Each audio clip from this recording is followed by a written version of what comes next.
नमस्कार। आज जो हम बात करेंगे स्टेट अर्थात स्टे स्टे अर्थात निषेधाज्ञा, हिंदी में कहते हैं इसे। ठीक है ना। ये क्या होती है? सबसे पहले समझने की इस बात की जरूरत है कि निषेधाज्ञा का केस अर्थात स्टे का केस कब किसे जरूरत पड़ती है। ठीक है ना। निषेधाज्ञा का जो केस है ये अपने आप में बड़ा इंटरेस्टिंग केस है, क्योंकि ज़्यादातर समाज में कोई अचानक से कार्य होने लगता है या सरकारी संस्थाओं के द्वारा या फिर किसी पड़ोसी के द्वारा कोई कार्य बिना लीगल अर्थात कानूनी वैधता के कारण कार्य करने लगते हैं, तो उस स्थिति में किसी व्यक्ति या सरकार के खिलाफ मतलब जो भी कोई बिना कानूनी वैधता के कोई कार्य कर रहा है जबकि उसे राइट नहीं है वो करने का, उस समय वो स्टे अर्थात निषेधाज्ञा केस फाइल कर सकता है। जैसे कि सपोज करो कोई व्यक्ति है, कोई दूसरा व्यक्ति उसकी जमीन पे कब्जा करना चाहता है जबकि उसका कानूनी राइट नहीं है। क्यों नहीं है? क्योंकि वो सेल डीड के आधार पर अर्थात सेल डीड अर्थात विक्रय विलेप के माध्यम से वो व्यक्ति वह व्यक्ति जो कब्जा कर रहा है उसका टाइटल मालिक नहीं है, जिस कारण से वो है उस जमीन पर कब्जा नहीं कर सकता। अगर कोई कब्जा कर रहा है और जिसके नाम वो सेल डीड है तो वो भगा भगा कोर्ट की तरफ जाएगा या किसी वकील साहब से मिलेगा और वो कहेगा कि जी मेरा वो व्यक्ति प्लॉट कब्जा कर रहा है और उससे कब्जा करने से रोकिए। अब चूंकि कब्जा सिविल प्रोसीडिंग है, वो क्यों कर रहा है ना, ये भी देखना होता है। तो तुरंत ही वकील साहब बनाएंगे अपना एक इंजंक्शन अर्थात स्टे का केस उसके खिलाफ मूव कर देंगे। ठीक है ना। कोर्ट में फाइल कर देंगे और वो फिर जो भी प्रोसीडिंग होगा। तो इस तरह की परिस्थितियां जब भी कभी किसी भी परिस्थिति में किसी के भी साथ कहीं भी होती हैं तो प्रत्येक व्यक्ति ज़्यादातर मान्य न्यायालय के समक्ष चला जाता है और अपनी याचना करता है और न्यायालय उनकी याचना सुनता है और स्टे अर्थात निषेधाज्ञा जारी कर देता है कि फलाने व्यक्ति उस संपत्ति पर कोई कब्जा ना करें जब तक कोर्ट का कोई आदेश अर्थात उस केस के संबंध में स्पष्ट फाइंडिंग नहीं आ जाती या विवाद है तो कोर्ट इस बात को क्लियर कर देता है कि कौन इसका मालिक है, तब मालिक होने के बाद उसे कब्जा भी दे देता है कोर्ट। ठीक है ना। तो इस कारण से लोग ज़्यादातर कोर्ट में जाते हैं। इस तरह की ये पहली और आखिरी समस्या नहीं है मकान की, और भी बहुत सारी समस्या होती है। जैसे कि बिजली वाले हैं, बिजली काट रहे जा रहे हैं जबकि आप कानूनी रूप से उनका बिल भी अदा कर रहे हैं, सब काम कर रहे हैं, और वो आपको धमकी दे रहे हैं कि हम आपका बिजली काट देंगे, तब भी आप जा सकते हैं कि इन्हें रोका जाए और इन्हें रोका जाए कि ये स्टे दिया जाए कि ये हमारी बिजली नहीं तोड़ेंगे, बिजली नहीं काटेंगे, है ना। तो इस तरह के केसों में भी माननीय न्यायालय डायरेक्शन जारी करते हैं कि स्टे के माध्यम से कि आप बिना कोर्ट की परमिशन के किसी की लाइट नहीं काटेंगे या जो व्यक्ति कोर्ट में जा रहा है उसकी लाइट नहीं काटेंगे, और आपको स्टे दिया जाता है कि आपके पक्ष में कोई भी खिलाफ आपके कोई कार्रवाई नहीं की जाएगी बिजली विभाग के द्वारा। ठीक है ना।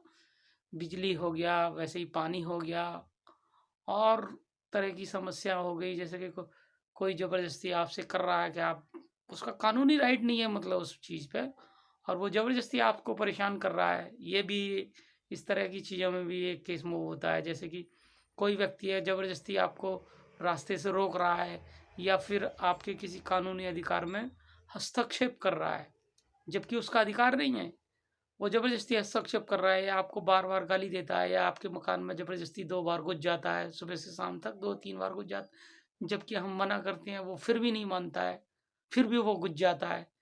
तो इस तरह के जो केसेज़ होते हैं, इन सब केसों के अंदर स्टे अर्थात निषेधाज्ञा का केस जारी किया डाल डाला या फाइल किया जा सकता है न्यायालय के समक्ष, ठीक है ना? माननीय न्यायालय के समक्ष। इस तरह की समाज में बहुत सारी समस्या होती हैं, कभी किसी से, कभी किसी से। कोई आदमी है तो मैं बार-बार घर दरवाज़ा खटखटा जाता है, क्यों खटखटा जाता है?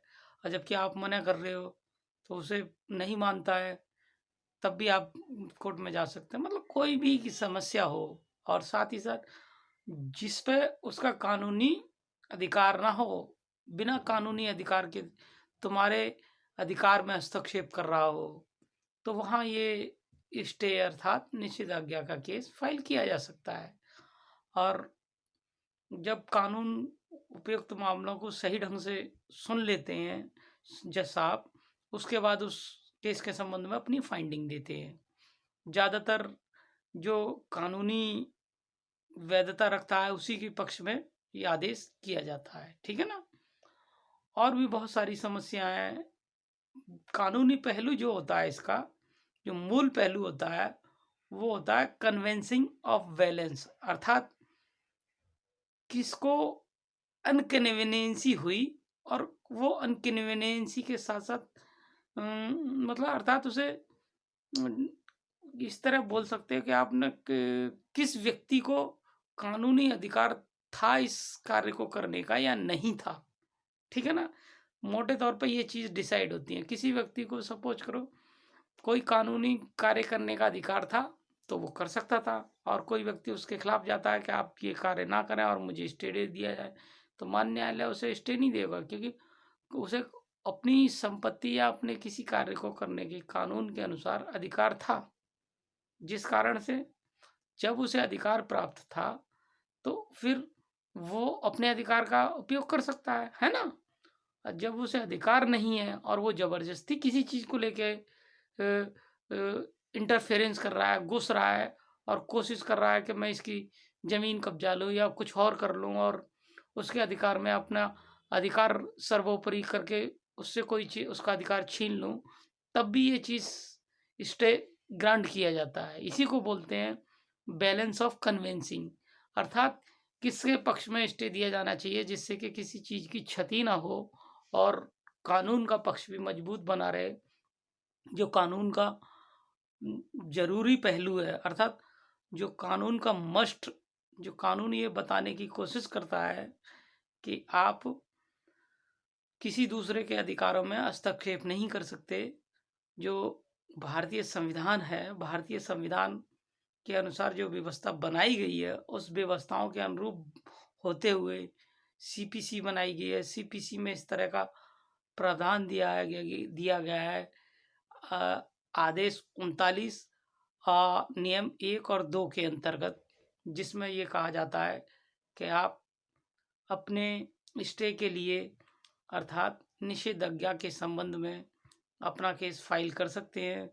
साथ ही साथ किसी व्यक्ति के द्वारा अगर कोर्ट ने कोई के ऑर्डर पास कर रखा है आपके पक्ष में निषेधाज्ञा का, और विपक्षी के द्वारा उस संबंध में कोई गलती अर्थात वो उस आदेश को नहीं मानता है, तो उस आदेश को ना मानने की सूरत में, अर्थात मान्य न्यायालय की आदेश की अवमानना करने के संबंध में या उस आदेश को कंप्लाइज ना करने के संबंध में उसे 6 माह के कारावास माननीय न्यायालय के द्वारा दिया जा सकता है, ठीक है ना? क्योंकि मान्य न्यायालय के द्वारा कोई आदेश यदि पारित किया गया है, तो सबसे पहले तो मान्य न्यायालय की अवमानना होती है, और उसके बाद भी मान्य न्यायालय के आदेश को विपक्षी के द्वारा समय समय पर फॉलो अर्थात आदेश अनुसार कार्रवाई नहीं की जाती है, तो उस संबंध में मान्य न्यायालय किसी व्यक्ति को 6 माह तक की सजा दे सकता है। और इसके साथ ही साथ और तरह की बदतमीजियाँ करते हैं तो उसके अंतर्गत दंड प्रक्रिया संहिता 1860 के 1860 के अधीन भी कार्रवाई की जा सकती है, जिससे कि विपक्षी को इसका बहुत हर्जाना होगा और सिविल हर्जाना अर्थात मतलब जुर्माना भी लगा सकती है कोर्ट। कोर्ट को पास दोनों अधिकार होते हैं। ठीक है ना? अगली आगे की बात अगले वीडियो में करेंगे। नमस्कार।